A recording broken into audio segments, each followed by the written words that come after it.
Hello, everybody. Happy TVU Thursday. Welcome to another episode of The Black Umbrella. We're your hosts. I'm Frenchie. I'm Nika. And I'm Wes. Yeah.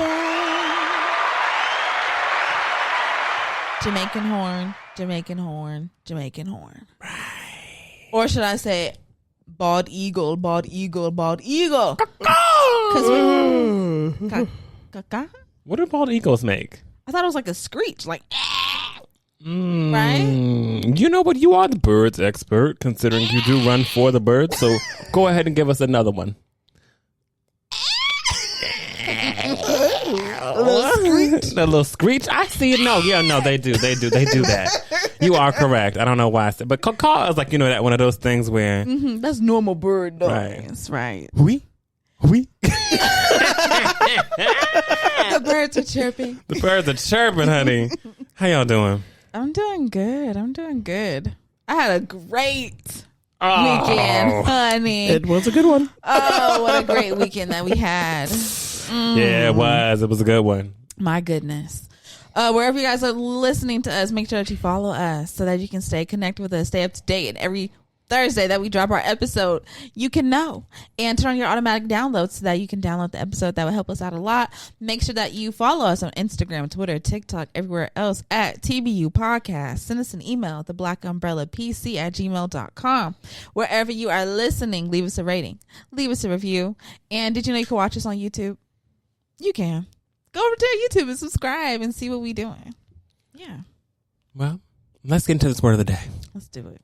And yes, she is a bitch. BICTH. And in that order. Today's word of the day is independent. Oh, my ladies. Yeah. Yeah. Independent, not subject to control by others, self-governing, not affiliated with a larger controlling unit. Got her own house. Yeah. Got her own car. Own car. Own. 2 jobs. Ooh, God, no. Because that's not what I'm looking for. 2 jobs. Work hard. No. Labor. No. 2 jobs. Away with you. Something ain't right. You want me to work too? What you working? What you doing? Wait. Why we didn't ask no questions? We should have been asking about questions. We were so caught up in the song. Realizing that he wants you to have your own house, your own car, 2 jobs, work hard. You a bad broad. Time to reconsider, ladies. Back to the drawing board. Back to the drawing board. So my question is, if you were a newly independent artist, what would you want your next move to be? Oh, God, I feel like I need more context. Next move in regards to Like, now you're done. Now you're freshly independent and you're like, okay, what do I do now that I can do things on my own? So, like, I was at a label. You were at a label. And now I'm a freshly independent you're freshly artist. Independent. Yes. Honey, I gotta get a job. Straight up. There's no more of that pace coming in. That signing bonus is gone. All of the living expenses that the label was paying for are now gone. I'm gonna need to get a job. I may have a little something to hold me afloat, but I'm gonna need to, number one, get a job or really just learn how to budget and plan things out to where I can fund my career how I want to. But a part of that is a job. Yeah. Whether it's still in music, whether if it's like something where maybe I lost a record deal, right? But I still have like a publishing deal with a with a publisher. I might still be good as long as I can get a number of placements in, right? Like I can, but also you don't really get paid from that shit until like years after. So it's just one of those things. But I'm getting a job. I just lost my job. Yeah. The people who are paying for my apartment, for my needs, for my studio time, like for all the things that I need to be an artist are no longer there. So Right. I'm a need to have money. So I'm gonna get a job. That's the first thing I'm gonna do. Get a job and find a team. Get a job, build my own team. Those are the two things I'm doing. Yeah, I'm gonna hit the ground running. I immediately would be. You had to have made some connections with some friends. Yeah. Immediately, I'm like, who's in the studio? Who not using their time? Can I come? I'm finna Kanye that shit. If you saw a Kanye Genius documentary, you know he was finagling, finessing everything he could do to get up in them studios and make his music and still do his thing without having like that label behind him. That's the blueprint I will follow. I would go the Kanye route. Like, bitch, I'm gonna take it. Every crevice that has slipped my way, I will go through. Absolutely. Utilize every connection you have. And all those producers that were at your label / had some kind of situation with the label, and if you had even one that you were close to, those producers do not just work at that label studio. They work at the studios. They might have their own. Exactly. Go ahead and hit them and be like, hey, Tommy. Remember me? Oh my goodness, they dropped me, but like I'm just going to get in, and I know we were gonna work on something. They own that music now, but can I still use your studio like while you're out or whatever? They might be like, oh yeah, it's cool, whatever, just do your thing. People are very giving. People are also very greedy and not nice in this industry, but people can be giving if you make the right connections with the right people. So yeah, that's what I'm doing. Yeah, I would contact whoever I knew that was like, you knew that they were fed up and that they would definitely help you because they believe in you. I would definitely go after those people. And I would also, anybody that I know needs help that is an artist, whether they're just starting or they don't know what to do or where to go, I'd be like, I can help you. I could do this. I could do that. You need me to write a song? Okay, cool. Whatever I can do, because you're going to need the paper. Also, know everybody's name in that building. Know everyone's name, from the people who check you in to the people, everybody. Yep. Know who they are. Know who works under your boss. Know who works under your boss's boss. Know whose assistant is who. And speak to them and treat them exactly the same as you would anybody else who was an executive. Because if you get dropped, I'm taking your listen. Honey, the people who want to get to your position, I'm taking them and putting them in my... Don't you want to be on my team? You did marketing, right? You're like a marketing assistant. Do you want to lead the marketing on my new project? Come here, baby. Like, because they're not getting paid shit anyway. Right. Like, So they're going to be like, oh yeah, well. you can do that. So Yeah, all the things. Wow, that was cute. that was cute. Didn't expect that one. Let's go ahead and get into For the Birds.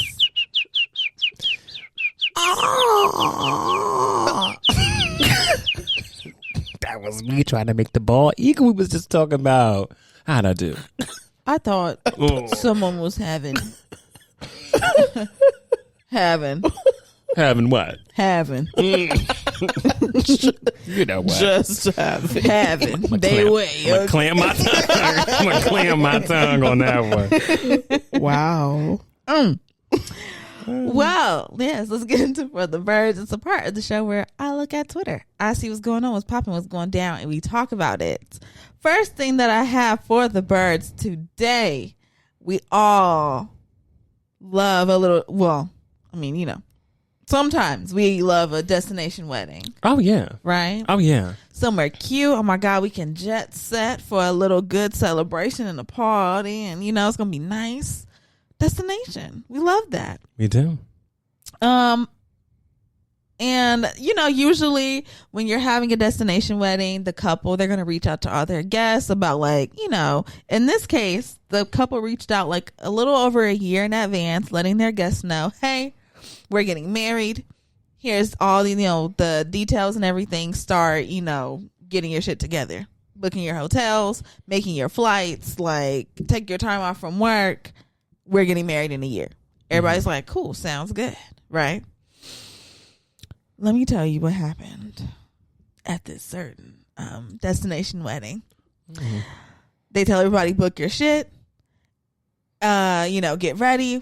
we're a year out, and then they send out another notice like 7 months later, which is like what, 4-ish months until the wedding. They're like, hey, just, reiterating, if you haven't gotten your flights and your hotels, you might want to book those things now because the time is coming up. We're getting there. It's getting close. Okay.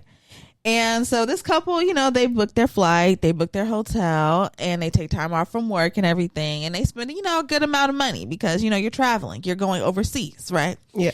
And it was about like a week or so before the wedding was supposed to happen, this destination wedding. And the couple was talking to the bride's father, and he just kind of casually said like, oh yeah, that was like so nice. Like their wedding like last week was so nice.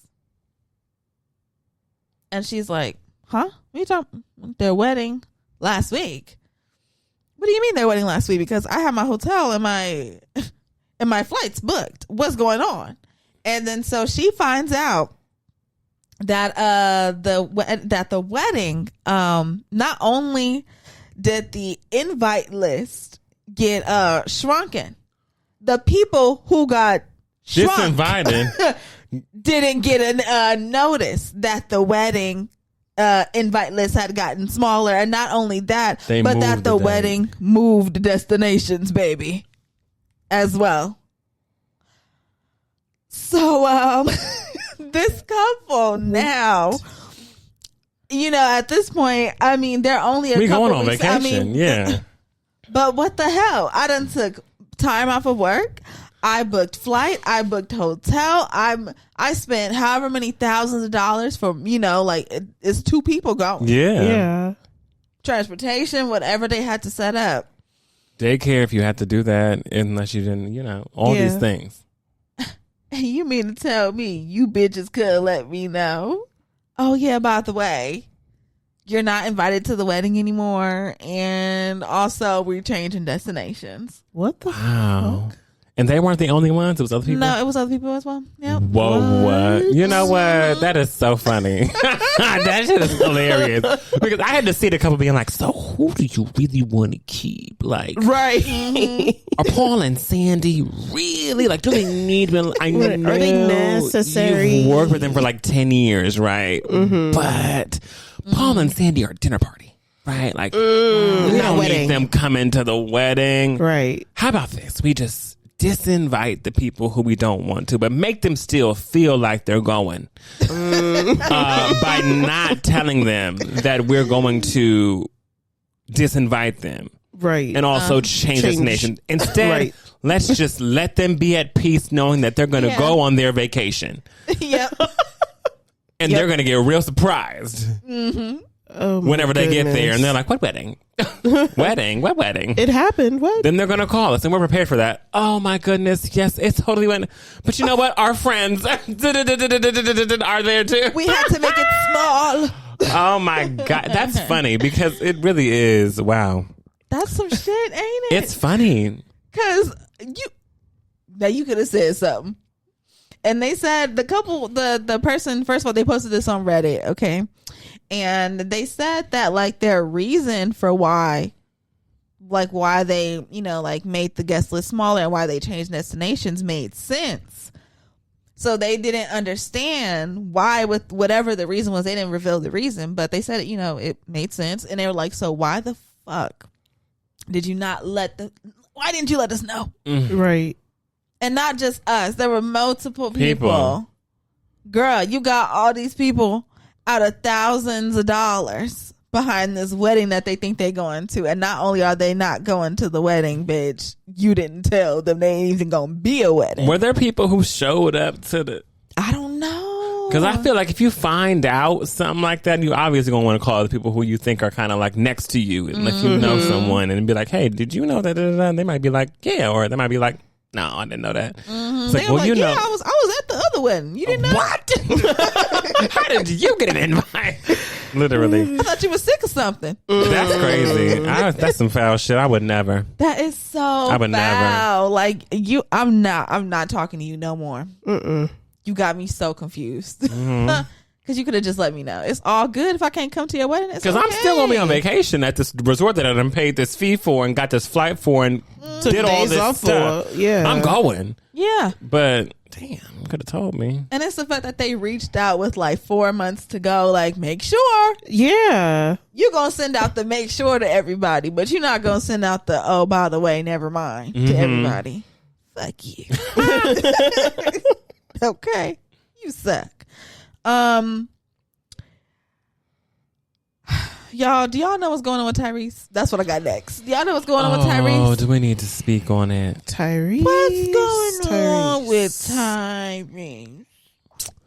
It's always something. It always is. And I wonder if he Let me tell you what he's doing. thrives in chaos. You know he does. Like, he feeds off the chaos. If there's not much chaos or / not much talk, he'll give you something to talk about. Yeah. And Ooh, baby. Wow. He's getting the people talking. oh, yes, he is. Okay, football season, preseason is kicking off, right? And down here at our good old LA Rams game, you know, they had the the national anthem. I forgot what the hell it was called. Hey, listen, sometimes Star Spangled Banner, sometimes, all the time. You know?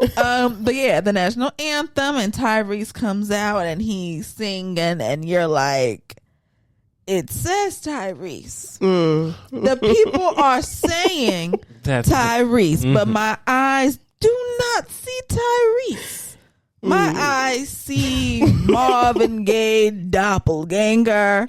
Okay, Tyrese is out here and the chin strap, wraparound porch, beard, and hair combo. Y'all know Tyrese is bald.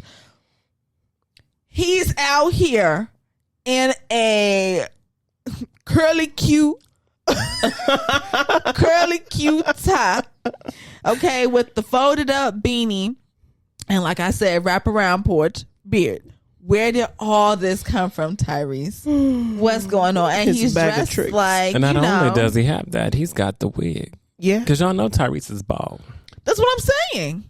He got the curly Q. Curly Q on the top. Ridiculous. Like, I don't know. It's a mental People illness. said he must be like, because he's thinking he's Marvin Gaye right now. Like, is he going through a little something? Because he's dressed like 1970.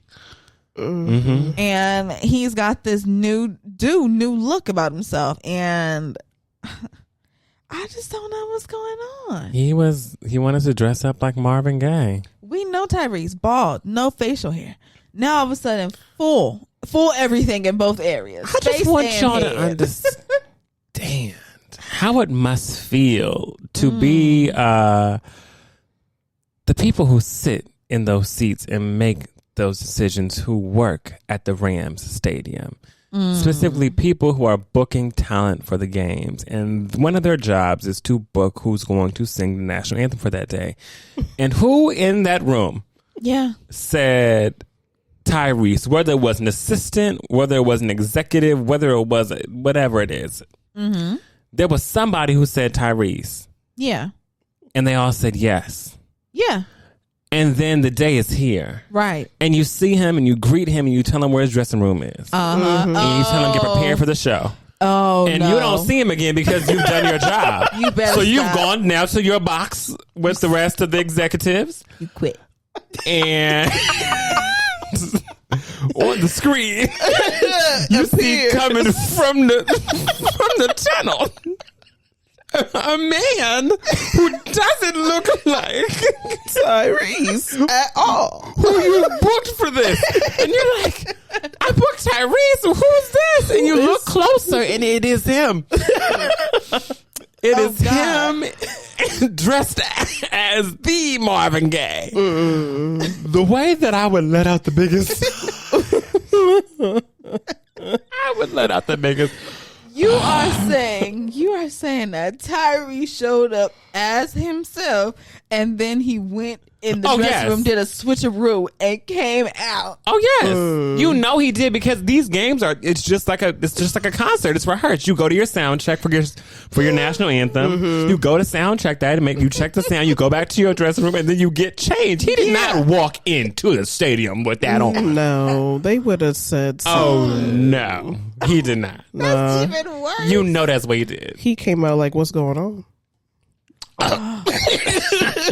Baby, he said, I heard it through the grapevine. Baby, what's going on? You a good one. That was a good one. What's going on? Because I mean, the way that if I was that person, I would just shrink. No, Okay. I would just disappear. Because you know at the Monday meeting. Oh my goodness. During the team debrief. So, like, so who left him alone after you walked him to his dressing room? Okay. We booked this months ago, so someone wasn't. I can't pinpoint who it was. Was it you, Ashley? Did you recommend Tyrese? Then why did the Marvin Gaye cover band just come out of nowhere and get on that stage and sing? Okay, baby. Marvin Gibson showed up. Baby. I'm so upset. I don't know what's going on with that man, y'all. A lot. A lot is blessings and also prayer. Yeah. Deep prayer. Yeah. Yes. Yeah. Speaking of a lot of things going on with a man, there's a lot of things going on with this Nude Barber. Oh. Baby. You know I like to report on the people and the services that they are doing with the hair. I have to report on the newest the newest trend. newest trend. I am babe. so bad at this. Because you really put it in there. I did. Okay. So, hot new service on the streets. Okay, there's a barber service going around, and they doing a little something, a little soda on the side. They give you they're giving you a little soda on the side. A little soda on the side. Mm-hmm. And how this service goes is, you sit down in your chair, right? Barber is standing, Yeah. right? But barber pants down. Drawers down, thing out. Mm-hmm. Yeah. And you, customer, you facing towards the barber. Face front. Yeah. Face and crotch. You sitting, they standing. You know how it goes, barbershop. You know how it goes. Regular barbershop stuff. And then while you're sitting there and you're getting your hair washed and, stroked and detangled and cut, right? It's just put a little thing in your mouth. Just hey, normal barbershop thing. Barbershop bobbing. Yeah. Little thing in your mouth. I just don't see how conducive that is. I don't see how you're getting a good service. Especially if you have to be in motion. Okay. I mean, a little head after the cut. Okay, right? But while they're in my head doing all this. And mind you, it was during. Oh, yeah, it was. Just so y'all know, we saw the video. We can't show y'all the video, but we saw the video. Baby was out here putting in work with that blow dryer, getting the things together. So I was like, shoot, he's working. I can only imagine how hot it is down there. That was what I thought. I said, now that is a trooper. He really wants this haircut because for me to be down there and working and it's heat from that blow dryer up on my head and my neck and my couldn't do it. How can you even take that? I know you're sweating. Yeah, because I know it's hot down there. Dewdrops on your face. Like I knew what's going on here. Dewdrops. Oh my gosh! So, if have y'all been to the Nude Barber? Let us know. And there are multiple, just so we're clear. And that's just there are one. multiple. This is just one. Just one. You know what I'm saying? The blackumbrellapc@gmail.com. If you want to tell us your Nude Barber experience, let us know. We'll keep you on. We don't have to read your name. We just want to read the story. We just want to know what it is. We just want to know. Yeah. We're nosy. Child, last thing I have here for the birds. Sometimes you got dance machines and sometimes you got the dancing fools, and sometimes the dancing machine and the dancing fool come together, and you get, for the first time, breakdancing at the Olympics. Yeah, you do. Let me tell you. Wow, what a spectacle that was. It really had me wondering. I said, the people on that committee are going to be like, what the fuck did we allow? Have we just done? I think this was wrong. And I think it might look bad if we take it back right after we put it in. But Yeah. what was that? First of all, we had a Moesha Johnson at the Olympics. We sure did. Had a white Moesha Johnson with do-rag on, Yeah. tracksuit on, Yes. hitting that stage, hitting that floor, breakdancing. Yep. This is how you do hip hop. This is how you do hip-hop. It really was like come to life. Whatever you could think of, because I didn't see any black people on that stage breakdancing. No. Everybody from every nation was not black. Already a problem. Yeah. I was looking at the judging panel, and I was looking for the black people. Yeah. Again. Yeah. Wasn't there. So, And let me tell you, there was one, I forgot to look up her name. I Because, can baby, find it for you. Thank you. Let me tell you, we all know Squid Games, right? Yes. We know that tracksuit. Yeah. Baby, this was her. You see that tracksuit, you know what's going on. You see that green tracksuit with the gold trim, You know Yeah. what's going on. you know what's going on. It's homegirl at the Olympics, and she's finna give you the windshield wiper And she's of gonna, all time. and her name is Rachel Gunn, Rachel Gunn. Australian breakdancer. Australian breakdancer Rachel Gunn got up on that Olympic stage and baby, I mean, showed her ass. She was on there flipping, dipping, and laying it to the side. She It was was. a lot going on. It was a hot mess. And come to find out, apparently, this was all part of her little social experiment. And really, she was trying to just show how, like, white people just get access to anything, even when they don't have any kind of merit or credit or anything like that. And bitches were like, are you serious? You just white womaned your way all the way to the fucking Olympics to make a point that everyone already knows, a point that is universally widely known. And bitches in Australia are like, come back home. Come outside. We're not going to jump you. We just want to say what's up. Yeah, they're mad because they're like, what the fuck?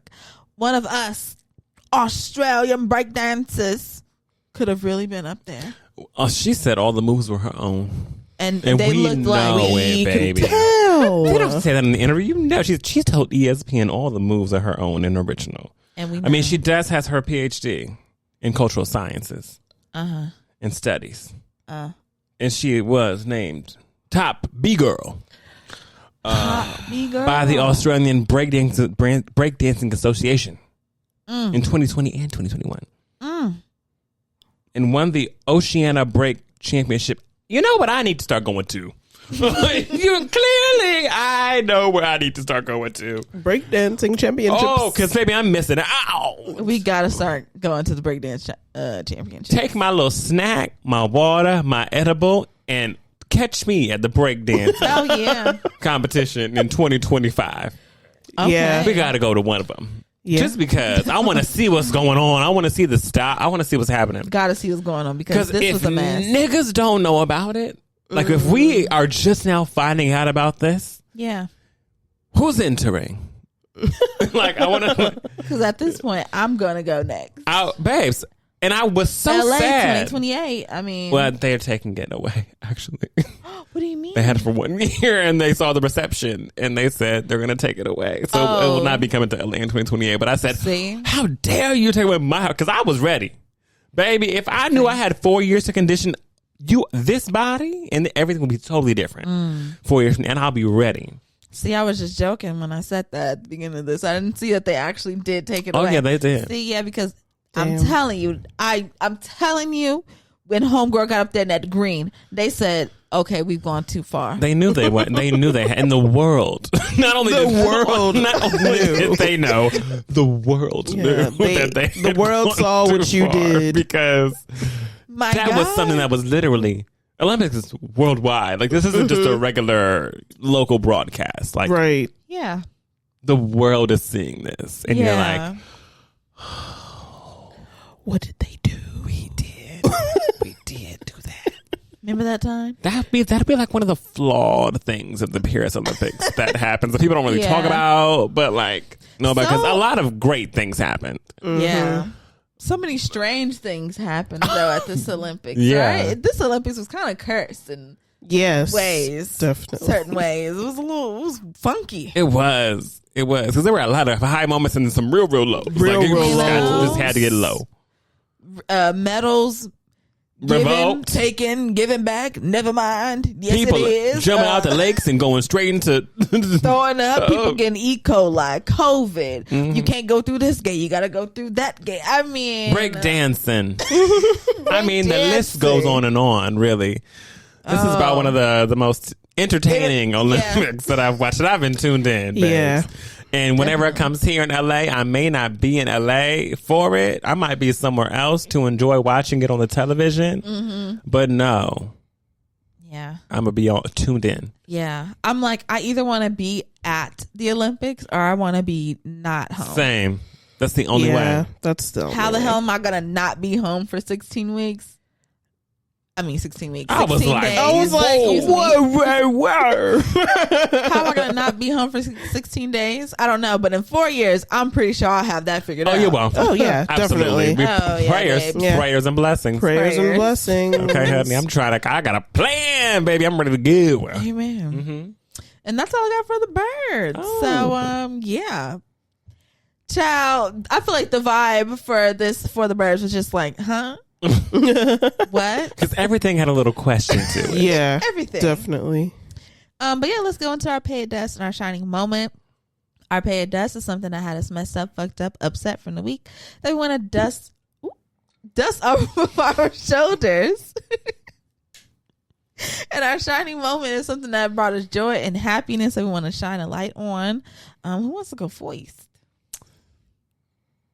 Okay. I don't know what I'm paying dust. All right. Cool. Hold on. I'm thinking. Okay. Yeah. I guess. Oh, this is gonna sound really like deep. Paying dust to feelings.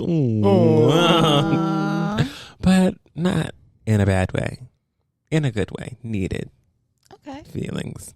Amen. Yeah. That's good. And shining moment. I'm loving life. But I had a ball. This was a rager for us. Oh, yes. This week in general, I was outside every day. Every single day. That's good. Except for Sunday. I wasn't outside on Sunday. Yeah, Sunday. No. Every Thursday, Wednesday, Thursday, outside. Hey, be like that. So I had a ball this weekend. Shout out to B. Henry in that block party. My. Oh, what a time. Y'all, if you saw us, you did it. Yeah, B. Henry. You did a good one. That was good. Oh, that was just too freaking good. I do have a pay at dust. My pay at dust is the birds that shit on my car from the mountaintop. I just don't know. It don't matter how far away you think you are from a tree when you're in K-Town. That bird don't care that it's 30 feet up in the air away from your car. It's going to get up on that branch, position itself over your car, and it's going to shit. That's just what it's going to do. And wow. I need to just get used to it. Okay. That's deep. This is why I stopped parking under trees in K-Town. But then I was like, but I be needing that spot. If that spot is open, I got to take that spot. Because you only have one. You got one shot before you're circling forever. My God. You got one shot. And the moment you find it, don't matter what the space is, you take it. You got to take it. If you need help, ask someone on the side. Can you just? I promise you, if you're by yourself, like you see one spot, you take it. Yes, because there aren't many that's going to come back up. That was my struggle, but I just had such a great weekend. On Thursday we went to Auntie Jam's at Hilltop. Yes. I had my cornbread, eating it while dancing with my friends. Had a great time. On Saturday we went to the 9 a.m. banger, and then we went to the B. Henry block party. Yeah, what a day. What a day. We lived great lives. And we shout out to the Uber driver on the way to the block party. Yeah. Oh, yes. He was great. And on Sunday, I went to Bossa Nova, and baby, I went ham. Turkey sandwich. Yeah. That's how you got to do it sometimes. Ooh. May just say, ooh. I know that's right. When I tell you I was full, I woke up the next day still full. Oh, I bet. Yeah. I would love that right now, but we're going to just move on. Ooh, Bossa Nova. I know. Oh. I am hungry. Thank you for letting us know. I'm hungry. I don't have a pay of dust because the weekend was just so good. Mm-hmm. So I was just like, yeah. Saturday we had the 9 a.m. banger. After the 9 a.m. banger, we were by ourselves on the rooftop. That's right. Grandmaster Records. We did go there too. Yes, we did. Yes, we went there too. Mm-hmm. It had some good food. Oh, yes, I did too. It was great. It was so good. And then took a nap. Woke up. Essential. Yep. Took a nap. Woke up. 9 p.m. Time to go to the block party. Good. When did we get home? Like 2:30? Yeah. Yeah. We left at 2. Yeah. Yeah. And it wasn't even over at 2, by the way. It was still going. Because it was 2:01 and we was waiting for the Uber and it was still going crazy. Oh, and my gosh. And let's talk about how I ran into my freaking brother at the block party. Yes. What the world? What a beautiful surprise that was. That was so wild. And that just lets you know, in the streets, when you run into your own sibling, that's when you know you are really outside for the day. Yes. You run into your blood, like, oh shit. That's me. That's me. That's me right there. But what a great weekend. It was. Mm-hmm. I'm proud of us. Good job, because guys. we really stuck to it. When I say stuck to it, we stuck to it. We did. And we got great pictures out of the night, which we will be posting those. Oh, yes. Yeah. We must have to show y'all. Let us in a little bit, you know? Let y'all in a little bit. Sorry. Yeah. Hey, everybody. We wanted to take a quick break right here just to tell you to stay connected with us. Make sure that you follow us on Instagram, Twitter, TikTok, and everywhere else at TVU Podcast. You can send us an email, theblackUmbrellaPC@gmail.com. If you're listening on Spotify or Apple or wherever else, make sure that you follow us and leave us a review. If you're watching on YouTube, make sure that you subscribe, give us a like, and leave a comment. And also, don't forget, we have the TBU Season 6 playlist available on Spotify and Apple. Shall we get into Gust of Wind? Let's do it. Let's do it. Coming back around. Here we go. You hear him? You hear it coming in? Yeah. Hello, y'all. My name is Wes. This is my segment, the Gust of Wind segment, where I talk about new music and pop culture. We've already talked about Tyrese, and that was this. That was with the pop culture things I had for y'all, which were Tyrese and the Olympics. So we're good on that one. But I'm going to bring up some new music for this week. First of all, Durand, Bernarr. Ready. Oh, yes. This is great. I would definitely pop this on. I'm getting ready. It's your mood. Yeah. Ready to go. This is a good one. It was. Loved it. And sometimes you just have to really be like, wow, who said that was right? I'm ready. Right. Yeah. I'm ready. Oh, I can't. We're ready. so extra. But yes, did you like it, Nika? I did like it. A fun dance jam. If we throw it on, get you people going. want us to get up and dance. Yeah. They do. I'm realizing that. And they're always going to serve us something. And Durand's going to always give us a track that we can move these feet to. Yes. Oh, yeah. Uh-huh. So if you haven't heard it, go check it out. Durand Bernarr already. Okay, next we have AMAKA, Slow Rush. Mm-hmm. First of all, it wasn't slow. It wasn't No, slow. it wasn't. Wasn't slow. Wasn't a slow one. But it gives you a rush. It was a rush. It was a rush. I mean, it's so interesting to me to see the complete, like, day and night Yes. of, like, Van Jess and what they were, and then AMAKA breaking off and being a solo artist, and this being the music that Yes. she wants to create. Yeah. Like, Wow. that takes number one balls, because you could always went the safe route of being like, you know what, I'ma stay people over here. kind of know me for this sound, and like I know more producers in this, and I can kind of finagle my way into here if I still want to stay in this box, or do I want to branch out and really just do some shit that I ain't never done before. Right. Yeah. And it's paying off. Oh, yeah. Yeah. Yeah. Because baby, Slow Rush. This sound is just crazy. I mean, this even sounds totally different from Cruisin' and all that. Then we just got those, last year we got that out, right? So, I mean, wow. And she got the new hair. Yeah. Where we are clearly entering a new Era. Yeah. And I'm here for it. Yeah. I can't wait to see what AMAKA brings to this industry. I fucking love her. I'm loving what she's doing. I want people to really like kind of tune in a little bit. Look over that way, please. I promise you. You won't regret it. Because something great gonna happen. Oh, definitely. Okay. Boom. Next, we have TAVE, No More Maybes, featuring BB Borelli and India Shawn.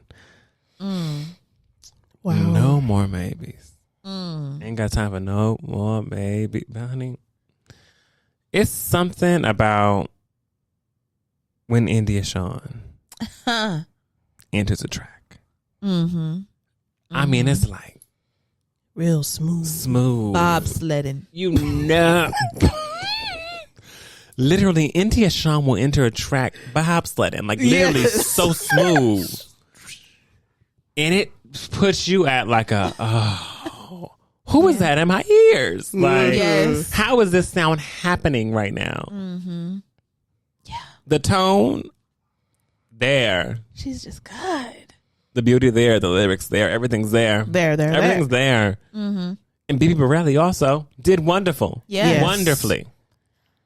I've never heard this artist before, but BB? no. Oh. No. I was like, BB? You mean Tay? Yeah. Yes. So, is this usually the kind of music that they make? Or? It's my first time. Yeah. Oh, okay. Well, wow. Good shit. We're here for it. Great. This is great. Get into it. Keep babes. it coming. Another favorite of the show, Leon Thomas, came out with a mutt. Yeah. Yeah. I'm a mutt. He was Well, baby, this was singing. different. It was. I loved it. Different. What was your first impression? I said, what? It was just so, you're used to Leon and it's being like all, sensual and soft and smooth. And this was kind of just different, like more poppy sounding, you know what I mean? Like the beat was just, it was kind of like all over the place a little bit. And I just didn't know what was going on, but I really enjoyed this. And this was fun to hear him on something so different. But of course, he got that voice. That's never voice. That ain't never gonna be changed. Yeah. So you just heard it on something different. It's just too good. That's a good voice. It's a good one. So if you haven't heard it, go ahead, listen. Leon Thomas, Mutt. Next, we got to talk about Doechii, man. Oh yeah, Doechii and her swamp. Doechii. Doechii. We told you to Doechii get and her into the swamp Sundays. Okay, the swamp sessions. We have Sunday's Best. Yeah. On the swamp sessions. Nika, what was your first impression of Sunday's Best? I thought it was a really good track because this track is more slowed down than the previous swamp session. So I was just like, okay, she's talking some realness. She's like, yeah, my church clothes for my Sunday's best. Wipe all this off. She taking out her braids. She's like, I am chilling. I'm myself. she's come so far, and she's still going, and she's going to keep skyrocketing. It shook and me. She's definitely one to watch. It shook me. I didn't expect that to come out her mouth. I was like, oh, hold on. This is a song. Oh yeah. I mean, I've been fuck that. Yeah, but then she's like, so whenever Doechii calmed it down, I was introspective. like, okay, we singing. Oh, period. Shout out to her getting Fauna Hughes on the track. Yeah. Wow. What? That brain? It's too good. Yeah. It's too good. The girls must stay together. We must stay together. Yes. Please, girls. Please. Look at what happens when the girls collaborate and are nice. Exactly. And next we have Lion Babe, Freakish. What did we just say? Dance. I don't know what else y'all want us to say about Lion Babe. Dance is what they want us to do, but this was a dance. This was a good one. It was. We had already heard some, but this was this all together in my bag. Which one was that one? My bag. I think it was in my bag. Let me look it up because I know it's in here. I loved it. Yes, that one's on it. I think we reviewed it too. Yes. Yeah. It all goes together. It makes sense. Once you see it all together, it makes sense. Yeah. And hear it all together. It's too good. Just dance. Just dance, please. That's all we're saying. It wants to dance. Freakish. Freakish was Freakish good. is so Freakish good. was good, wasn't it? Yeah. It's good. So if y'all haven't, go check it out. Okay, Lion Babe, Freakish. Next, Ambré had the nerve. Come, get in here. Get in here right Get now. in here, Ambré. Had the nerve to do us like this. What in the world? I do this in my sleep. We've already spoken at length that many times on this show about how Ambré is a beast. Yeah. You cannot fuck with Ambré. You can't. Do you see what she's 14 minutes, 6 songs laid me out. I mean, what? Sexy from top to bottom. When we got to SWV and Sideways. Yeah. And shout out to the Alex Isley feature on the first You song. know we had to. Alex said, who you think I'll be making all these songs about? I'm talking about you. Alex Isley's also someone who bobsleds. Yeah, Bob Right into the track. Like, just smooth as butter. Like, what Yeah. is that? I do this shit in my sleep. This was great, Yeah. Ambré. My favorites on it were Sideways and LMK. Oh, Yeah. LMK. We can talk about that. Baby, LMK had me wanting to get naked in the office. Real one. Let me know. Let me know. Let me know. Okay. Yeah, mine were SWV, Sideways, and Let Me Know as well. So this is not even a question, but you need to go listen to that. I do this in my sleep. Ambré. Yes. Yeah. I do this shit in my sleep. Press play. Press play.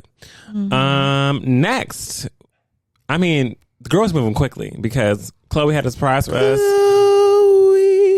Chlöe had a surprise for us on Monday, and she said we got an album on Friday. Yeah. And I said, what?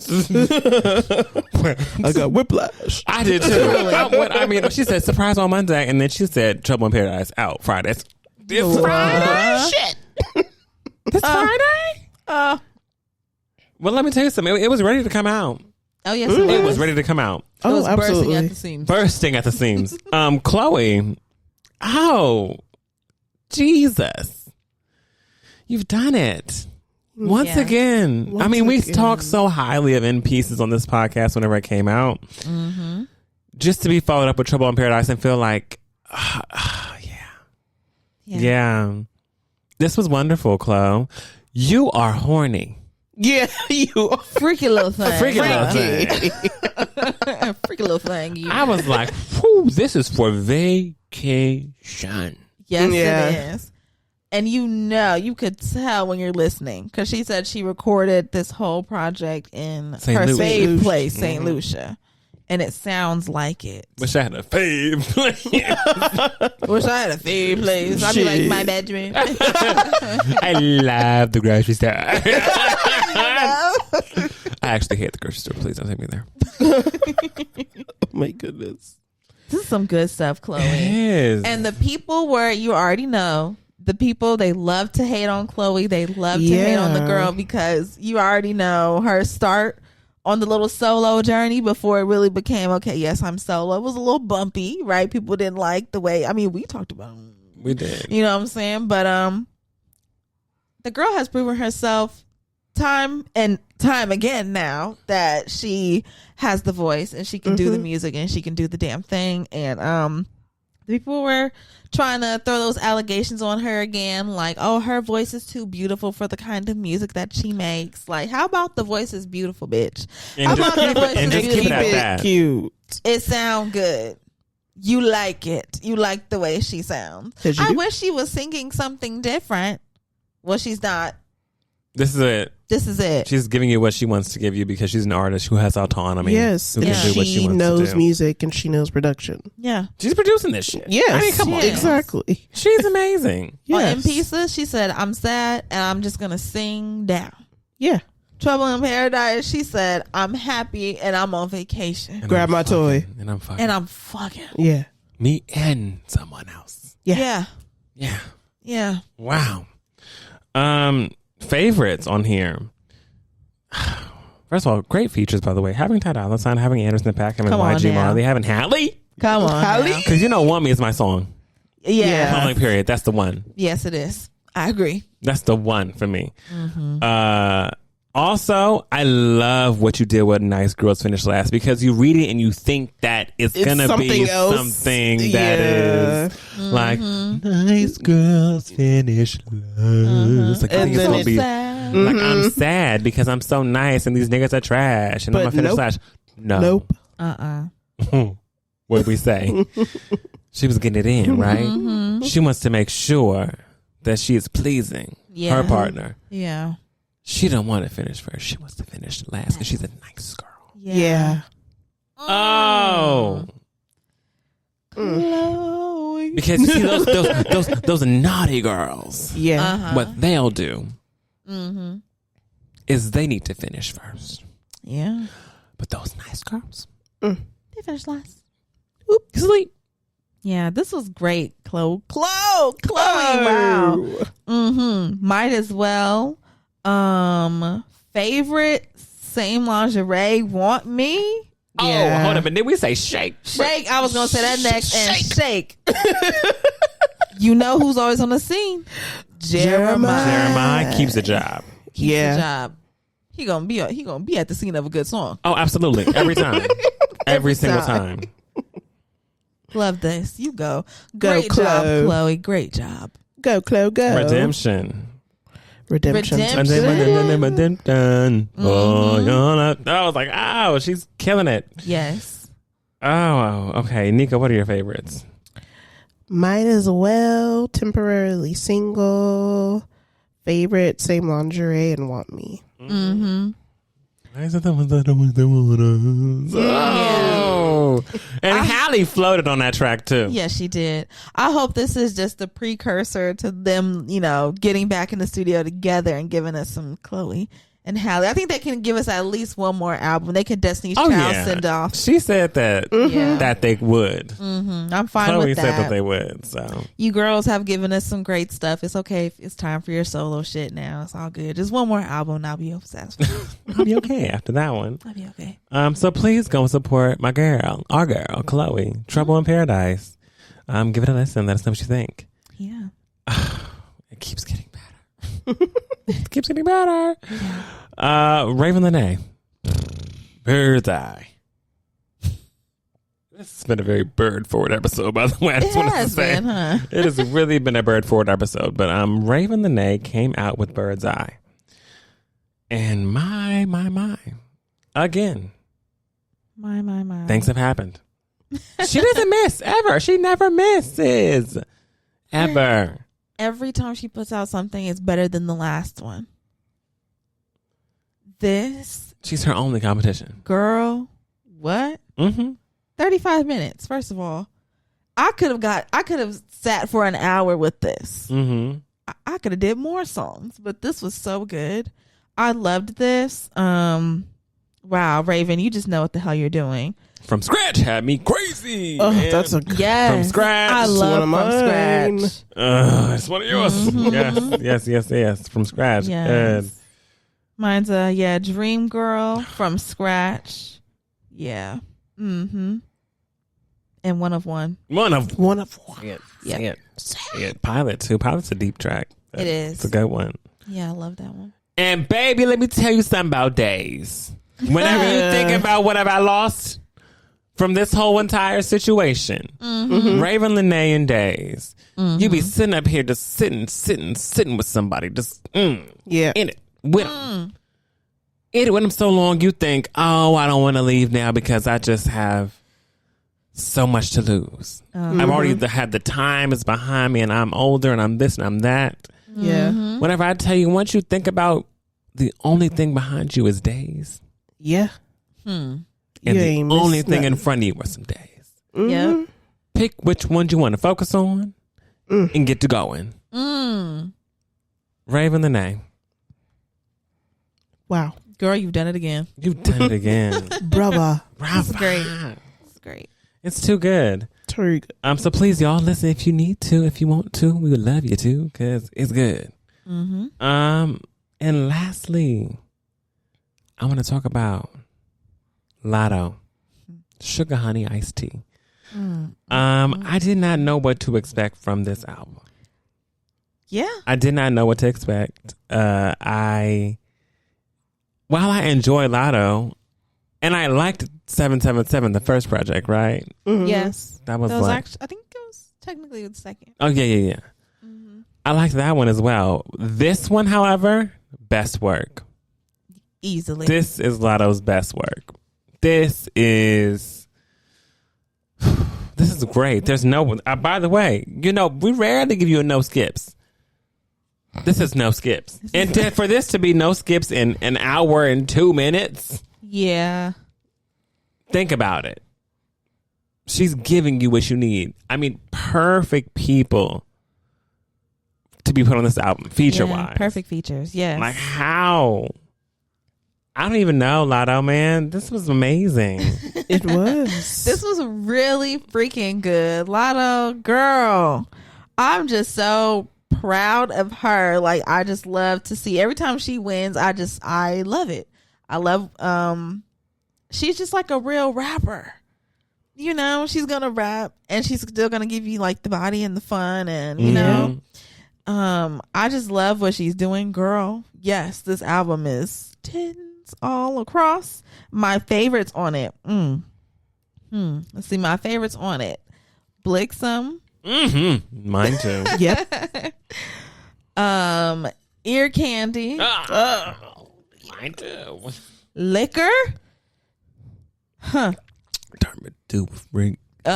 Good to you. Yeah. Good to you and Prized Possession. When I tell you, have we hit the jackpot? It says the Latto, baby, because we were winning with this. Yes. Prized Possession. Yeah. The nerve for you to be on there, but then Tizo touchdown. Get yourself on that track, and my God. The most R&B forward tracks are Ear Candy and Prized Possession. Whenever I tell you the elements are there, but also it's just the writing is great on both. Yeah. I mean, let's see. Who are the features on here? The features on the whole project. We got Young Nudie, Huncho, which the youngins love. Coco Jones, Megan Thee Stallion, Sierra, Mariah the Scientist, Tizo Touchdown, and of course you got the remixes, Cardi B, Megan Thee Stallion, Flo Milli. Yeah. There was only one feature I could have done without, but other than that, the Huncho feature. No. Which one? Oh, I'm sorry. My bad. I forgot. I had to look back and see who I said. I know it's the damn Mariah the Scientist. Yeah, I'm gonna have to take that one back. I'm not a very big fan of hers. I had to go look back. But blessings to that woman. However, Latto, this was great. This whole project is so good. Yeah. Yes. Good job. You Good did job. that, girl. You did that. Big Mama. Playco, shout out. Big Mama. Okay. Hold on. Sorry. Somebody said something. Latto did one of those videos where she explained like Atlanta slang and stuff. And people were saying about the video, they were like, oh my gosh, she's just like forcing her accent. I can understand, they literally said, I can understand a cute little southern accent, but what is this? What the fuck is a cute little southern accent? Like a Southern belle. Do you know how, I mean, the South want. is huge, and people within a state, even within the same city, can sound differently. Oh, yeah. What the hell? Leave the girl alone. Let her rap her raps. Let her rap her raps. Not to be confused with Yaya's raps. Not to be confused with Yaya, call us. We do placements. We love raps and raps here, We love Yaya. raps and raps. Get with it. And for those who don't know, Yaya DaCosta, aka ANTM, aka Chicago Mad. Was she mad or for fire? She was mad, huh? She was mad. I think it was mad. Chicago Mad. Yeah. Yes. Yaya has a business, Raps and Raps, where she has head wraps and she wraps head wraps around her head while she raps from different artists. That was really good. That was good. I was trying my hardest to get it out. You got it. Then you're like, yes. The rap. Oh, God. But also, you're not done with me yet. I'm Wes again, and I'm also leading the Under Our Umbrella segment. So, shall we put our umbrellas up? Yeah. Welcome. So today I want to talk a little bit about growth. Okay. I've written a little something.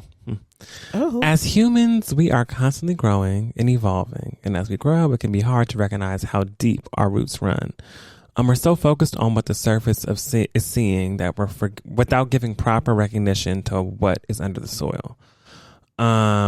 So just with that note of being like, we are always so focused on like, how am I being perceived in growth? Because I can feel stagnant because I feel like things are not sprouting above ground, but I'm not looking at the roots of what I'm doing and how those are spreading.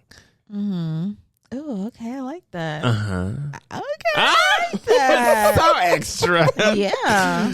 So, I want us to give acknowledgement to those things that may be unseen, right? Like that growth that may be unseen that we're not necessarily acknowledging. So I want us to take some time to think of a primary growth marker in 1, your youth, 2, your adolescence, and 3, your adult years. Okay. Yeah, think of one. And then with that one, we'll go deeper. But we just can talk about like what was like a pivotal growth marker. 1 in youth, 1 in adolescence, and 1 in adulthood. If anybody has anything, I'm gonna have to think a little bit more, but I'm working it. I got it. Oh, I just gotta think a little bit extra. But go ahead. Let's see. One for my youth would probably be maybe talking back. I was not ready for that. Only because it was never disrespectful talking back, right? You know how black people always like you ask a question, why? And why are you talking back? Why are you asking why? Why are you just, so it wasn't that I was a rude kid, but I always wanted to know why something was happening. Or if I didn't understand something, I would ask questions. Slash, if I'm being punished, I'll ask, why? Or what did I do? Or this? What you did? I need to know. I need to hear it. Yeah, like explain. I would like to know what's happening. And that got me into a lot of trouble. But isn't that funny? What? You can get in trouble just because you're asking. Yeah. Just a little clarification is all that's all I want. I was always it's a kid okay if I'm still in trouble. I just want to know why. Yeah, I got in trouble in school for talking all the time. So that was my trait. Okay, honey. But one growth marker, why I consider it to be a growth marker, is because I was not always that way whenever I was like a young kid. So like whenever I was in kindergarten, first grade, and like second grade, kind of learning those things, it was more so like once I got to the grades of like, okay, I'm in like 3rd and 4th and 5th is when I really started to instill in me. But it was something to where I felt like, even if I feel like I'm being done wrong, I'm going to say something and use my voice because I need to. And it doesn't matter if I'm getting in trouble for it or not, because this is, you know, me. Mm-hmm. And I think that was growth because I was a quiet kid for the most part. I never really had a lot of friends. So, but I always let it be known, like, you know. Mm-hmm. So I consider that to be a growth marker. Okay. Like a pivotal one in my youth. For my youth, I would say, a growth marker for me, I just really learned, how important, or just, I guess how much I liked it, but also how important like school was, you know, like as a child, like I would always, like, school was just always important throughout my whole life. Like it was that was something my mom like really stressed, but I just fell in love with it, and I realized just how important it was to be able to like read and like, you know, count or everything like that. But the most important thing to me was like being able to read. Mm-hmm. And so I just really took pride in that, and I was just always reading books. I would literally be sat in like our kitchen floor, and I would just sit there and I would have like all my books just like spread out and like hooked on phonics tapes, just like laid all around. But I don't know, I guess I just really, my growth marker at that point was just like independence and like my own learning, you know, just because nobody told me to do it. I was just like, I want to be smart, like I want to know what's going on around me, and that's by reading. Because bitch, if you can't read, you know how many sheep's wool will get pulled over your eyes because you can't read. Like, oh my goodness. Yeah, no. And I know that we were going to sheep's wool. Yeah. I love it. Yeah. Nika, what about you in your youth? I really can't think of anything. It's like I know they're there, but my brain is pointing at like 4 different things. Mm-hmm. I'm not sure. Mm-hmm. I guess being creative, I always did things that were creative. And so I guess a growth marker would be just me realizing, oh, you can entertain yourself by doing by making bracelets or coming up with stories or poems or songs, and just always doing that and always finding something for myself to do to keep me busy and keep my imagination going. Because I didn't want to I guess I didn't want to not have a hobby or something for me to do at home on the side, especially when at the time I was an only child. So it was me and the world was my room. Mm-hmm. The world was my room. The world was my room. Okay, yes. Now I want to discuss now that we talked about youth, right? Mm-hmm. We had the fact that like mine was kind of like the talk back situation. I'm trying to think of like a small seed, because I want us to next think about name one small yet key component that aided in that marker. And I think for me, I think it was like a click in my brain, like this is not right, you know? I have to say something. Yeah. And I think that's where that was like the moment of just the thought being in my mind. Like it wasn't me actually, it was just me beginning to realize like maybe I should start saying something. Cause this ain't right. This ain't right. This ain't right. Something ain't right. So yeah, that is like a small seed for mine. Mm-hmm. I mean, mine, I just liked being able to read, you know. Nobody could tell me something says something because I know it doesn't. Like, you know, I took a lot of pride in being able to tell people, no, like I know what that says. I know what I want. I know how to navigate around because I can read. Like, you know, I don't know.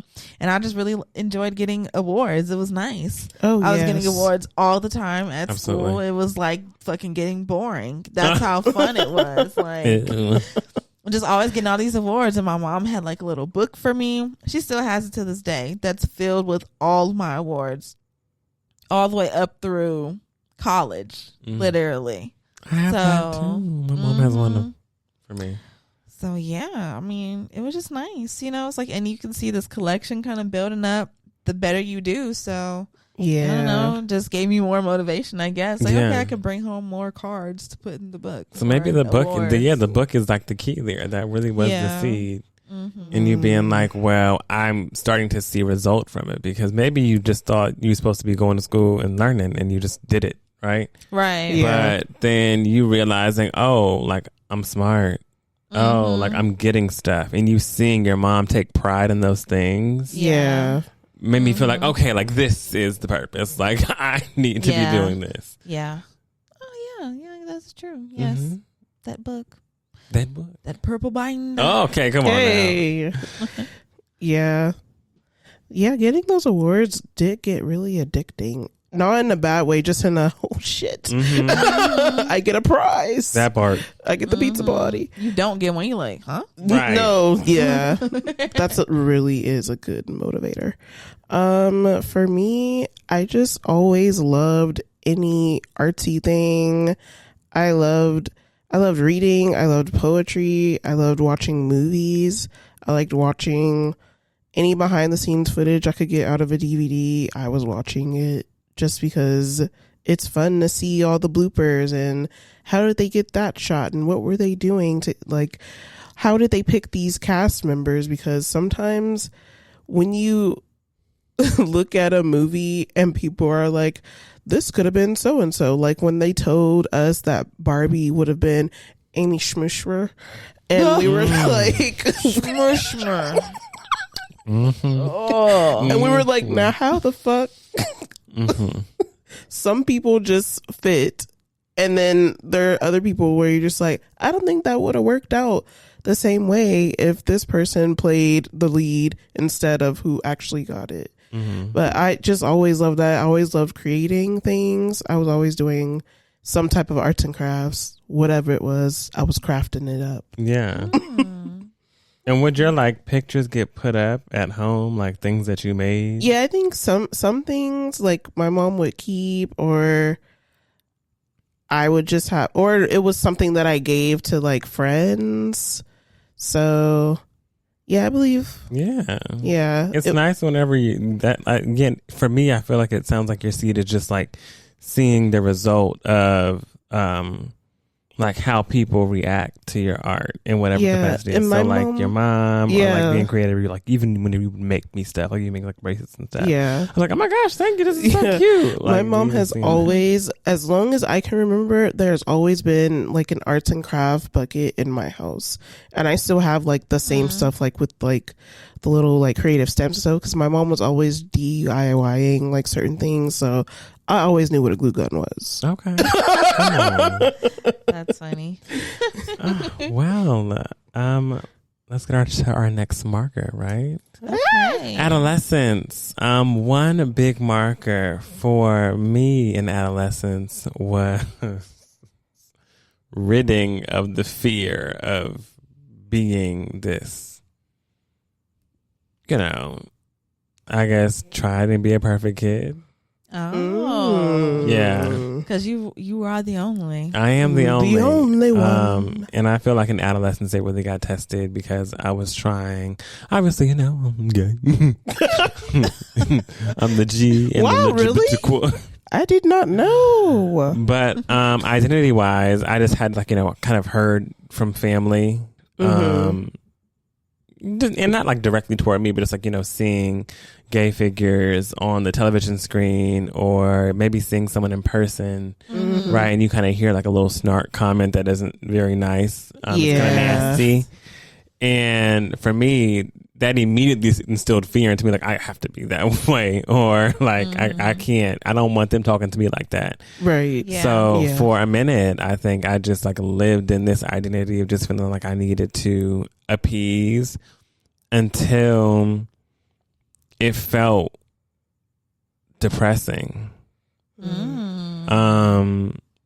And it was giving me just like feelings of like, like this, it hurts to now act. Like, it was cool to act about it before, but now it just hurts too much to be acting like, you know. So there, just that fear of like letting that fear go in general was a huge growth marker for me, because it made me feel like now that the image is altered and like not what you thought it would be, like especially with like your parents, how is this gonna move?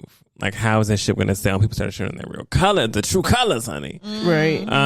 But I think that was a mark, because now I really like know who I am, and I'm happy that I do. And I'm happy that everything happened whenever it did in adolescence, because I don't know how this would have went in adulthood if anything came out. Which I hope it wouldn't get that far. Come on now. I was already doing some bad acting. That is an actor right there. Lead role. I was already doing some bad acting, damn it. I'm just saying. I told her this would have been unfortunate. It would have been something. Are you delusional? Are you with us in real? Do you really see the Lulu Central? Because you don't see that right there. That right there. Your son. So you yourself. That's funny. That's funny. But yeah, that's my growth marker. I think it's just being able to let go of that fear, because I did have a fear for a long time. Speaking up. And now I'm speaking up. Hey. I love that. Thank you. I will say, I think that my marker was friendship and what it really means to me. Because growing up, I didn't have friends, because I didn't live where I went to school. So I didn't have anybody to hang out with or anything like that. And then if I did have like a friend, it wasn't like, I don't know. It's not that I was like ashamed of where I lived or anything like that, but I do remember like there would be instances like if I want like one of my friends to come over and say like either like I'm talking to like their parent, like, oh, can they please come over or something like that. Or I'm telling them to tell their parent to come over, and they're like, okay, like, you know, like, where do you live? Like, what city, you know? And I would be like, Compton. And they'd be like, okay. Like, you know, like, they're just a kid. And so they would go and tell their parent, and like, their parent would hear that city, and they would be like, no. Yeah. Yeah. You know what I mean? So, like, I really just didn't have friends. I was very lonely. And so when I got into adolescence, really, it wasn't until high school, honestly, that I lived in an area that I went to school in and that my friends were at. So that was like the first time I got all that. And I felt like, I don't know, friends just really meant something like extra special to me, because it was like, wow, now I really get to experience the full spectrum of friendship. And I really found out that I'm very loyal in my friendships, and I will do whatever if I really feel like you're my friend. Even if I'll get in trouble for it. I remember one time I definitely got, you know, this ain't HIPAA. You know what I'm saying? You know, people like to be like, HIPAA. Like, I ain't saying nobody's name and none of that. But anyway, one time, so in high school, my mom, she used to be, they call them resource parents now. So but they used to call them foster parents. My mom was like a little foster parent. And I did not know they called them resource parents. Yes, now. they're called, my supervisor is one. I learned that. Okay. Yeah. All right. I heard something new here in the Black and Red. I'm telling you, stay tuned in now. Stay tuned in. Download right? now, okay? But my mom was a foster parent, and, you know, she had, you know, it was like a house full of girls. She didn't take in any boys. She took in all girls. And we were all in high school for the most part. And, with high school and high school girls sometimes come high school boys or sometimes older boys. And one time one of the girls who was here, we were really close. It was like the first or second kind of like batch of girls that came in, and me and this one got so freaking close. Like, she really was like my sister. And then she had a little run-in with a boy, and then she was like, she called me, and I remember she was like, Ajay, I really need your help. Oh, I said my name for real. That felt weird. She was like, Frenchie. You slipped out. I did. It happened. Ooh. But she was like, Frenchie, help me. She was like, I really need your help. Like, I just found out I'm with child, and I don't want to be, and I'm on my way to Planned Parenthood. Can you please like find my file and bring it to me? Like, I really don't want to tell your mom. And I was like, okay, bitch. Like, I put on my soldier hat, got ready for school, waited until like my mom had left for work and everything, because I don't think I had like a first period or something, so I was able to go in later. Snatched up her file, took it on the Carson City bus with me, baby. Got down to the bus station, handed it off to her like I was fucking Perry the platypus, baby. And I went on about my day. I went to school, she went to Planned Parenthood, she got her hookup, I went to school, and then it was like a couple weeks later or a couple days later, and my mom found out, and she was so mad at me. Like, why would you not say anything, and why would you just go down there and give her the stuff? You don't know what could have happened when she went to that appointment. I'm like, well, I'm looking out for my friend, and I felt like she needed me in that moment. I was able to help her. So that's what I did. Like, you know what I'm saying? Like, I don't feel bad about it, even though like I got in trouble for that. But I was like, I don't care. Like, I'll do it again. Like, if it comes to my friends, like, I'm going to do it. I'm going to do it. Okay. Yeah. Bad. Nika, what about you? What's a growth marker in your adolescence? Becoming a big sister. Oh, yeah, that is a full-time Girl, yes, you did. Change my life. Changed your life in adolescence. Change my life. My mom was like, there's something in here. Oh, and you said, and I said, what? Indigestion? A virus? You got stomach flu or something? Something You go get a shot. Right. I'll take you. I can't drive, but I'll try. I can't drive, but I'll try. Do anything for my mama. Oh, I know that's right. Okay. But yeah, becoming a big sister, definitely, because it wasn't just, oh, I got one sibling, boom. No, it came from both sides. Boom, one day I had my sister, boom, one day I had my brother. Different sides. My father and my mother. Yeah, that was definitely a wake-up call. And That's so crazy. Yeah, I got all that at one time, and it was like, what now? You really had to grow. Like, what shit. do I do?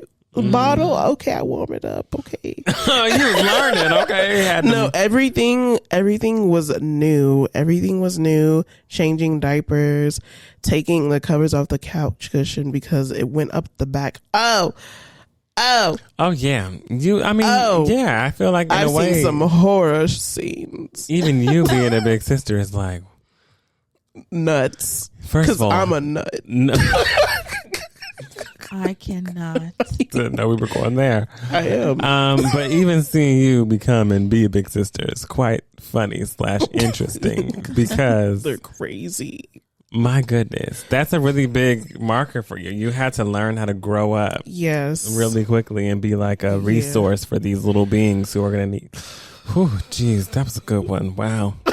Wow, You yeah. had a good growth marker. Did. It's a big one. Okay.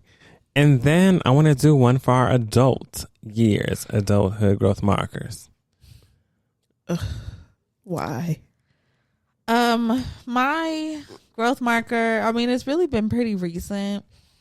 Just like within the last year or so, I've come to this conclusion and realization and really have been acting upon it this year finally, but just that, like, girl, ain't nobody finna come save you. Oh, that's the one. Ain't nobody finna come save you. That is the one. That's The world is not gonna stop spinning because you're mad, sad, upset, because you down in the dumps. Like, life is gonna keep happening, and like nobody's gonna come and rescue you. So you really gotta pick your own self up. You really have to fight for yourself every day. Like, you really gotta fight for yourself and what you want, because it's not just gonna come easy unless you're just that lucky. But lots of people are not that lucky. Some of us really gotta work out here. So yeah. Okay. Yeah, really gotta work, and because nobody's gonna come save Pull you. yourself up by your bootstraps. Yeah, And I not the Ashley Simpson boots. Exactly. Oh, you don't want those ones. And I used to hate that saying too. Just pull yourself up by your bootstraps. I used to be like, that's easy for you to say because you got, your boots are different than my boots. You know what I'm saying? But it's like, bitch, that's not the point. The point is you gotta go and get it for yourself. Yeah. So, it is so scary when you think about that every day. I look in the mirror and I'm like, I'm so scared. But I gotta do it. It's too good. I think adulthood. Oh, yeah. Because I'm here. Yeah. I just feel like one really big growth marker was just that really having to get a job. That adult. That's really the one where you're like, and the first time it's fun. Yeah. Cause like It's new, right? And like I'm not really paying for shit anyway. Like I'm getting my money to for like this or that. But then once you really get into work, the workforce, it just makes you really have to grow up quickly. Yeah. Cause this is life now.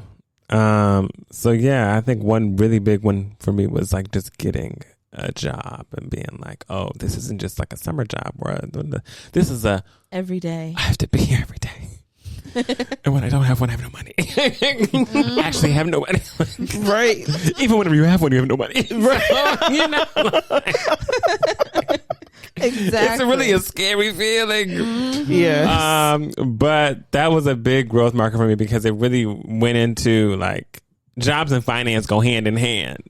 Yeah. So then you realize I have my own finances now and I have my own bills that I have to pay and take care of. And it's like, and they keep growing. The thing is, they keep growing. Yes, they do. Like, they don't tell you this, but I mean, they need to tell you now. Like, the bills keep getting bigger. They keep getting longer and they grow. Yeah. Yeah. It's like a baby. I would love for them to get shorter, though. I can't wait till that happens. It's going to take some time. But it's always replaced with something else anyway, so it don't even matter. Yeah. Once you get rid of one bill, here come the next. Yes. So that is definitely an adulthood marker for me. Mine would be you have to figure it out. Figuring out things is not fun. Because like Frenchie said, nobody's coming to save you. You literally can't just sit and wait for somebody to, oh my God, they're going to rescue me from this tower. Ooh, it's not happening. Yeah. I wasn't manifesting enough whenever I was young. I think that's why it was. Yeah, that's a could I wasn't a really, because I feel like if I was manifesting enough, then I'd be things would have cruising. been different. Yeah, if I really knew the practice of manifestation. Yeah, maybe so. But I didn't. Maybe so. Listen, I but didn't learn much about that too. right. College. So what's that? Manifest. Yeah, just you have to really figure out, like, if you have like a bill that you need to pay or a grievance that you have with whichever phone company or whatever loan provider, whatever, you have to figure it out for yourself. Like, nobody is coming to help you with it. I mean, you can ask for help, sure, but at the same time, you're going to be like, shit, like, I'm an adult. I need to do some research for myself because you do need to know these answers for these things. And what if you need to go back to this page or this or you need to call this person back because Kathy really helped you. And you wrote Kathy's number down because you were like, you know what, she's being real helpful right now with this grievance I got. So you call Kathy back when you have another problem because Kathy's going to fucking get it done. Oh, You don't got to go through Jim, Tim, or Bob because Kathy was the one. Kat. Yeah, you got Kat. Yeah. So things like that, like just being like, who helped you? Oh, this person. Did they do a good job at helping you? Were they decent? Were they not? Just stuff like that. Figuring things out, figuring out what's best for you in your life because it's just you and nobody else. You got to make the best decisions for yourself and not attach yourself too much to certain trends. Like, just be like, I don't got money for that trend. Okay. sometimes you don't got money. Sometimes you don't got money for the trend. What was I gonna ask? Oh, it's trying to leave me, but I don't want it to leave. I don't want to come back. What was the thought? Oh, y'all, I'm gonna be so mad at this thought because it was a good one for me. Gosh, it can't be in the wind. It's there. Okay. Oh my goodness. Oh, okay. Found it. Another growth. Okay. Whenever it comes for me in adulthood, and it's actually kind of funny, but it's true. When you got to make your first doctor's appointments because you can't get those. My God. I was like, whoa. So I call this and what do I do? Having a This call is my by medical record card that you're not keeping. I'm now keeping this for myself. Yeah. So what am I supposed to do with this?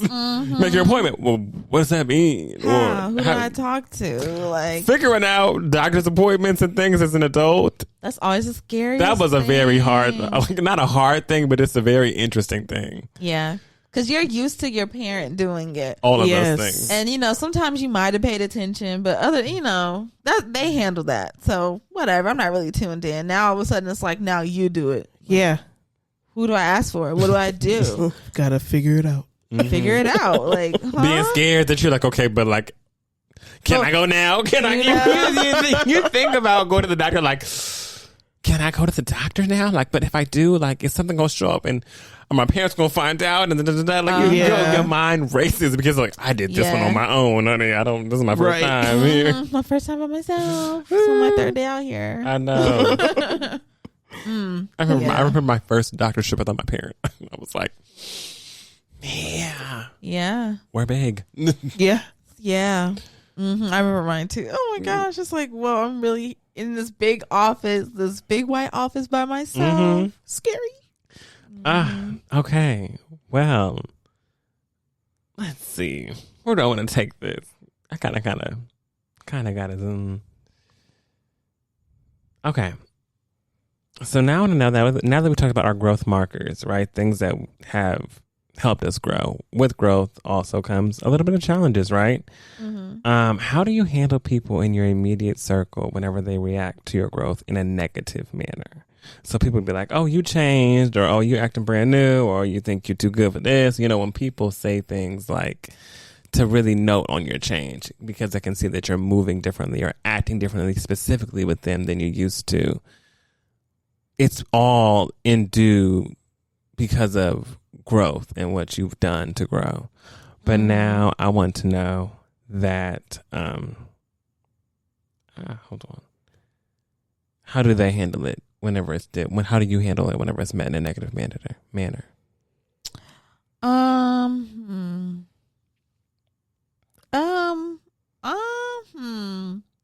I would say I feel like one of the most recent times I can think of when I don't know if it was necessarily growth though, but it was just change, and it was received. I don't even know if I should necessarily even say negatively. It just was like the change was very noticeable. You know what I'm saying? And this was after my dad passed, and I ain't gonna lie, I was not doing well.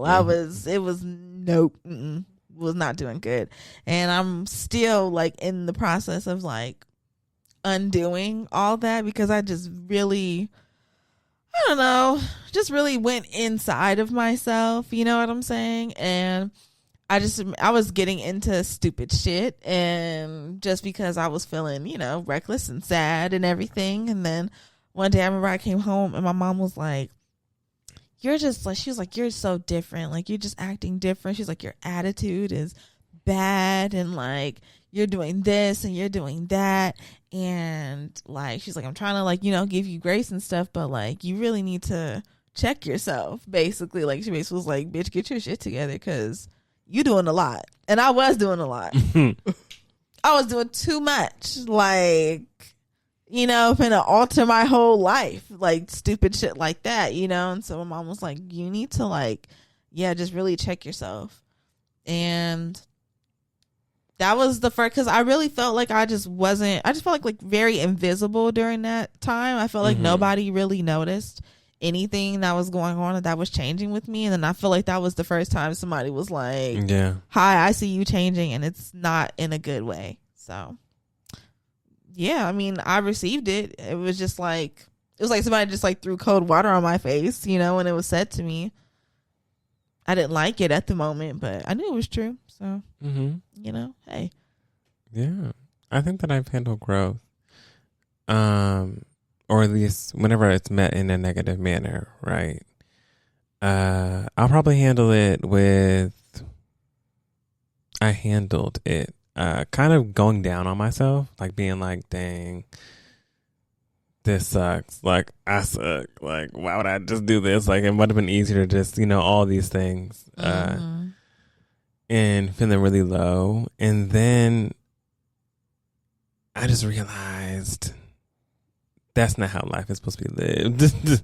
And I do not need to be sitting over here negative and down on myself. I already got a lot of other people in the world to do that for me, but I can't do it on me. So yeah, it was met negatively, growth, or at least my growth was as a human being, especially in adolescence due to like, the coming out thing.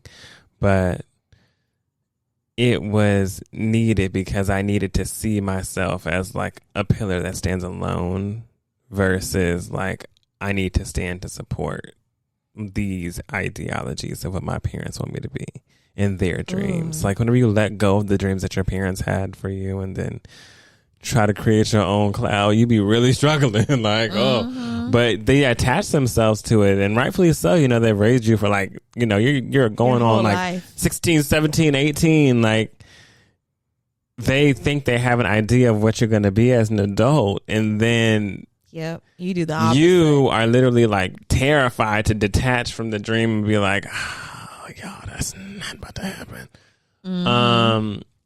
And, people do it later on in life, earlier on in life. But I think for me, that was a really big thing. Whenever my growth was met in a negative manner, learning that I have the confidence to hold on my own. Ooh. Yeah. I think I've handled it negatively, definitely. Because I feel like I do the same thing where I bash on myself and I'm like, fuck. And sometimes with certain things that I know that I've been working on, and then somebody is doing something to like poke at me, like to get me to react the way that I'm trying to change from reacting, that's when I'm like, okay, like you obviously for some reason don't want me to change, and it's like you want me to fail, and I could feel you wanting me to fail, and I don't like the feeling. But when I know, I guess I try to talk myself into be like, you are trying to change this thing. It's just, there's just this one out of the many times that you actually didn't do anything. But it's still like, fuck, like, yeah, I fucked up, or why is this person fucking with me, knowing that I don't want to even like go a crazy route with it, but they just keep pestering on it. Yeah, at all times. It's really annoying. Okay. Well, I feel like lastly, I just want us to identify one element of self that currently stunts our growth and one element that propels it. Ooh, wow, that's really good. Yeah. One thing that stunts my growth, being afraid. being afraid to speak my mind. What? No.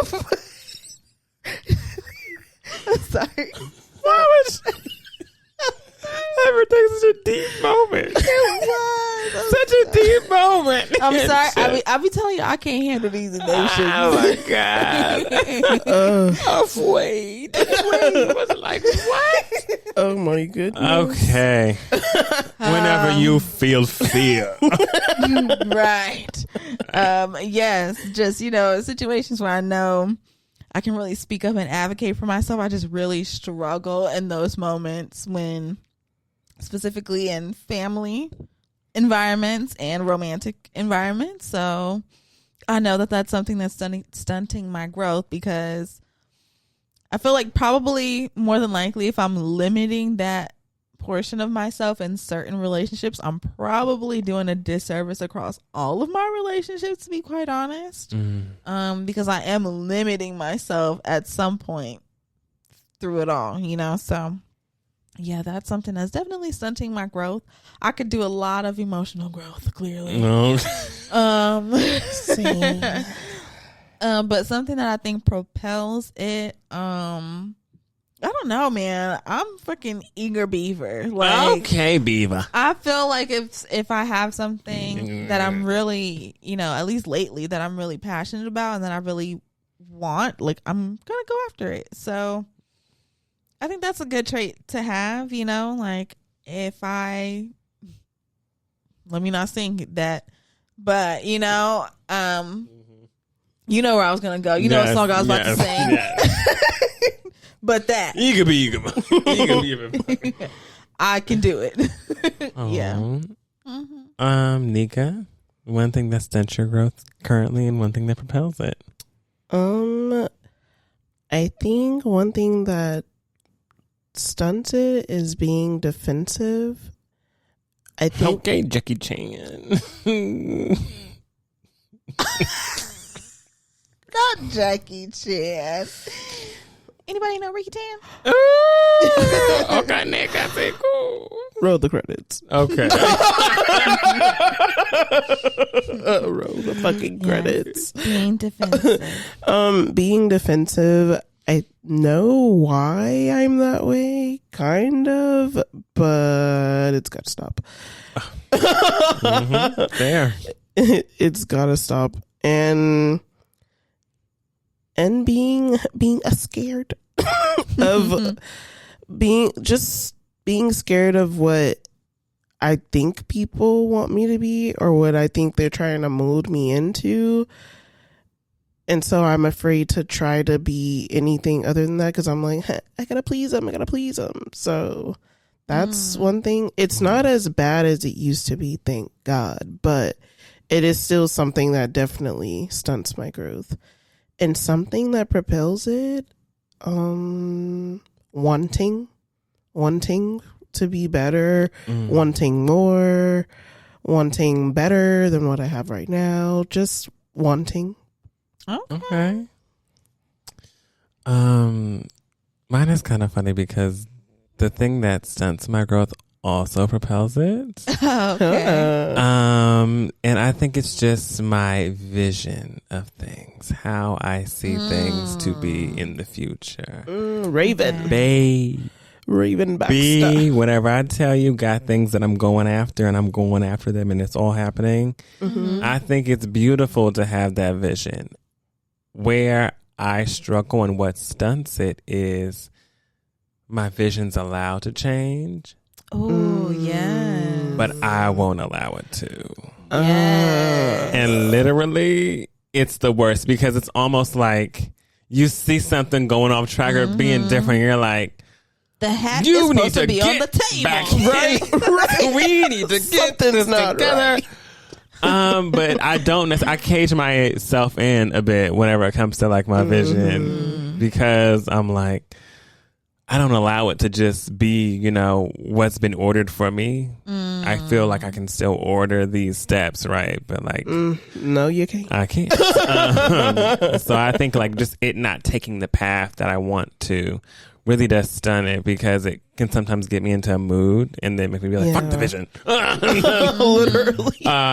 So it's a constant inner battle, as you can see. But also, I think that it does propel me because although it does stump me in the sense of it may not come out or be the same path or be the way that I quote unquote see it being in my head, but it ends up being way more low key in the end. So beautiful. Yeah. So I think that having it is nice to know what direction I'm going, but just be okay with knowing what direction you're going, Christopher. You don't need to know what's going left to right, up and down. And I've already said my name too, so it's getting deep. I know. That's what I'm saying. That's when when we fuck around, start calling ourselves Katie, Catherine, and Jackson. Like, damn it. Right.